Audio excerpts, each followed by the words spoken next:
Dylan, how did you get these scars? Uh, the scars or the band-aids? Both. Well, this is from a basketball accident when I was a freshman in high school. I shattered my tibia tuberosity, and I got two screws in there now, 3 inches long. But it's all good now. And then these band-aids. This was a turf burn, and this was a helmet to the shin. This week in practice. So wait. Okay, so that one was from a basketball practice? This scar here, yeah, I had surgery from freshman year of high school. I actually didn't see that. I just saw like the two band-aids. Yeah, you can't. It's a little bit blended in.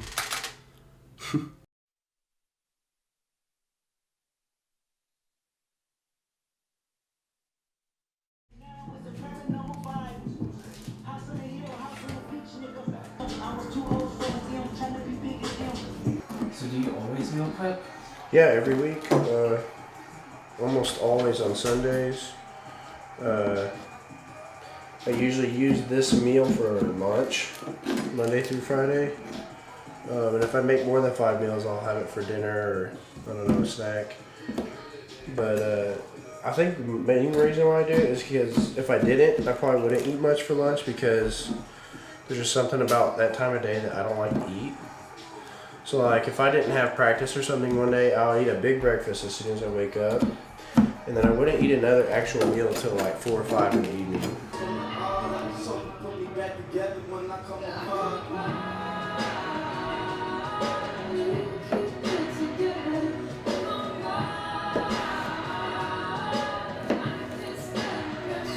Oh, we should go get you a chef hat. No. Come on. Shut up, Hayden. Chef hat and apron? No. Come on. Dude, he thinks yeah. Yeah, I know he does. Let's do it.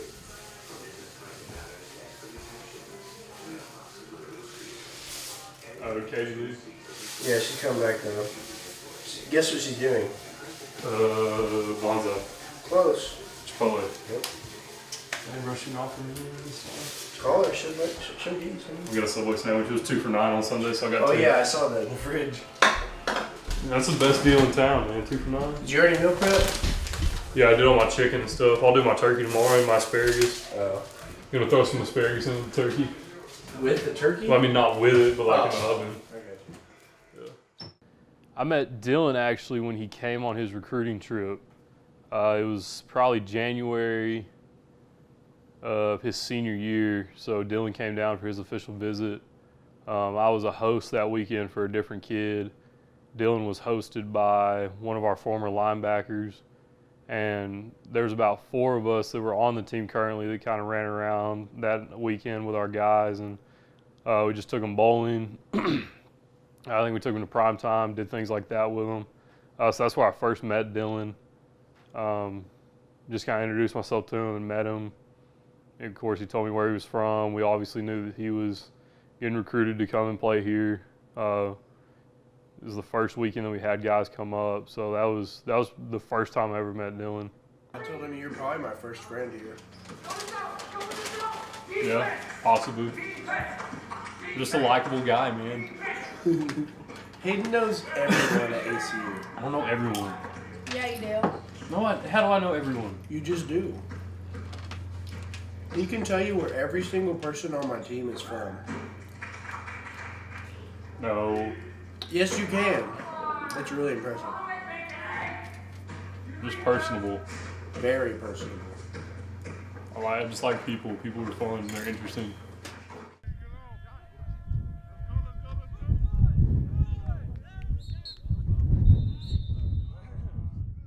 My dad, he used to tell me stories from his football career in high school all the time, and he always said he was too small to play in college, but I think he probably could have, you know.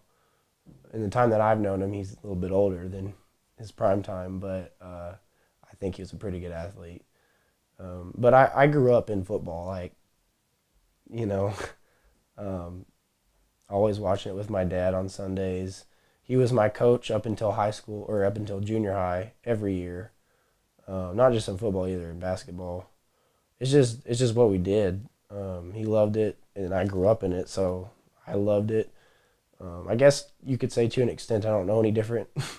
It's definitely something that bonds us, and it still does. Every time I go home, like for Christmas break or, in the summer on the weekends, we go play Madden on the Xbox, and, we talk about, other college football players and NFL players, and, he's always watching film on my huddle, from in Canyon. He's watching practice.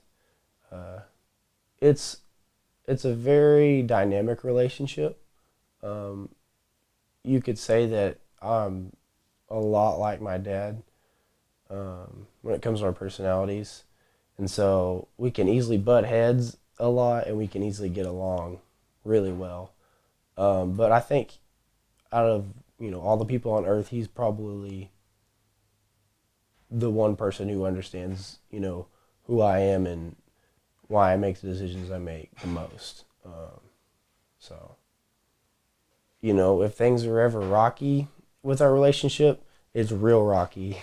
And if things are ever going good, then, we're like two peas in a pod.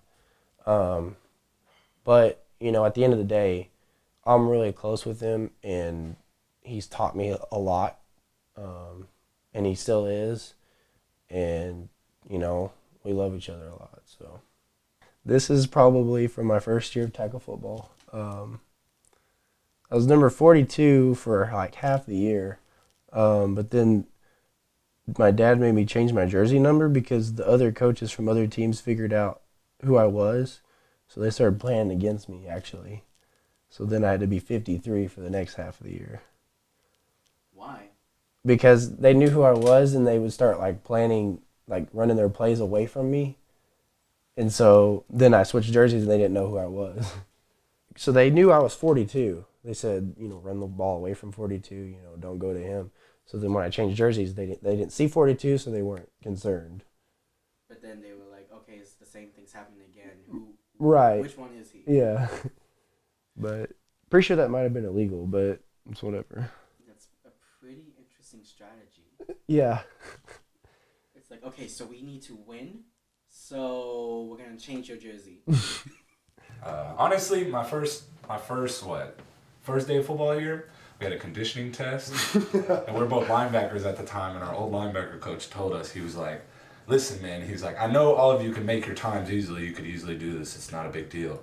He's like, I expect you guys to sprint as hard as you can every single rep. Every rep. And I don't care if you throw up after 5 of them and you're done. If that's all you got, that's all you got. So both of us definitely listened to that. We went all out. We sprinted the first 5, and I thought I was going to die. Yeah. And the only thing that kept me a little bit going was because I had to compete with him. And I was like, I got to keep going. Like, nope.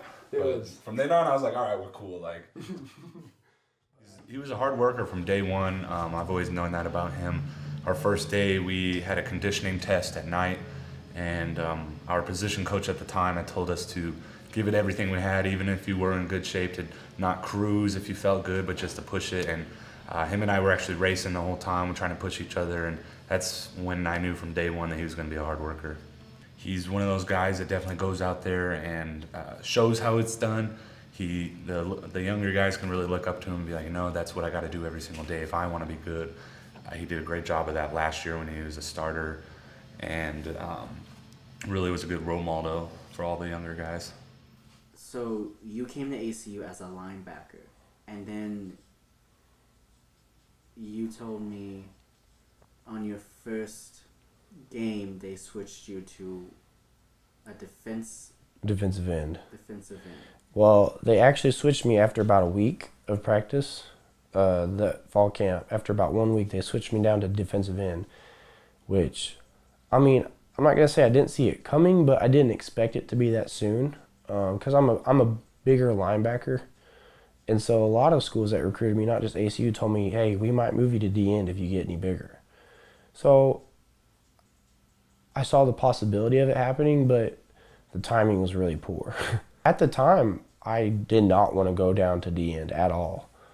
Linebacker is what I knew. Like, that's what I've been playing my whole life, and I loved it. I was good at it. And I can't really tell you the reason I got moved. I do realize I'm bigger, but I can still move. But Yeah, they moved me, and then we had 2 weeks of camp and then 1 week of practice during school, and then we had to go to Georgia and play in the Georgia Dome against Georgia Tech, or Georgia State, sorry. And that was crazy. Like, it was a huge game to open your college career with. And they asked me to play defensive end, which I had 3 weeks of experience at. And you've never done it, but if people understand what that's like, it's not easy from being a linebacker going down and putting your hand down in the dirt. So hearing when they switched him, I kind of stopped and I was like, well, I thought he was, a really good linebacker in high school, and we were expecting him to come in and play a lot at linebacker. We weren't thinking defensive line. So when a bunch of us heard about it, we were kind of shocked that they switched in positions, obviously, because that's a big switch, going from a linebacker who runs around in space and chases a lot of people to going down to the defensive line, playing with your hand on the ground, and you're in hand-to-hand combat every play. So it was probably a different switch for him.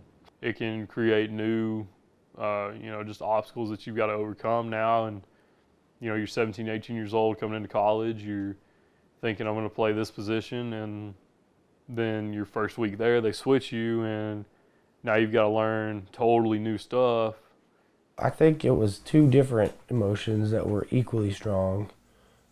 One was the anger, because this is poorly timed and it's going to take so much work to get good at this, and I don't even want to be here. I just want to be a linebacker. And then the other part of it was, I got to get to work. I got to watch some film of really good defensive ends. I have to learn how to put my hand in the dirt and get used to that. And I just got to get that mentality of I got to be good at this no matter what. So I'm pretty solid in my defensive end skills now. I've had a few seasons to work on it, and I have gotten good at it. If my coaches today were to offer me to move back to linebacker, I would say no. Just because I'm good at it, and that's what I can better the team with my skills of being a defensive end. So any player that's willing to go out there and switch positions like that for the better of the team is willing to put the team before himself. You see a lot of guys, especially in college, that if that happened to them, they would maybe even try to transfer, things like that. They'd be too upset, they'd be worried about themselves. But Dylan was willing to trust in the coaches and what their decision was, whether or not he agreed with it, and to just go with it and play for the team instead of himself. The type of football player, I guess, the type of teammate, the type of leader, the type of son and brother I want to be as a football player is just the kind of the person that leaves a legacy of family as a team, and then also, like I said, just giving the glory to God. Just making sure that everybody knows that what I do isn't for me, it's for God, and I didn't get to where I'm at because of just me. It took a lot of work, and I spent a lot of time doing football, but God gave me this talent, and I still got 11 other guys on the field that need credit too. So the type of football player that I don't want to become is, like I said earlier, just the guy that wants to use football as like a stepping stone, just to get rich, or just so they can be popular and get the ladies and all that. That's not what I'm looking for when I'm on the field. I want to say any new reality I've learned from Dylan, in a sense. I think something I've learned throughout the years living with him and being with him is that, everyone always told me going into college you're going to make these friends that are supposed to be like so special. And I have, of course, had friends in high school, and I have my best friend back home. He's one of the greatest guys I've ever met. But I didn't have like this group in high school that wanted the same goals I did. And it's nice to have a friend in college like Dylan. He's my best friend out here. He's an amazing guy, and I've learned that our friendship will always be forever because he's just a great guy, and he's always had my back, and that's always been something I've appreciated. I've just learned that friendships are very important, and you know, when you're in college, you're gonna have your ups and downs, and there's been many times when I've been trying to go down, and he always helps me get back up. And things like that you can't replace. So that's been pretty big. I think one thing I have learned from Dylan is just have fun. You know, you got to have fun with what you do, whether it's, you know, hanging out or whether it's practice, whether it's, you know, just doing whatever. You just got to have fun with it. And I think that's, you know, that's what's going to end up making him successful one day is the fact that he understands that things are fun. Like life is just supposed to be fun. It's supposed to be enjoyable.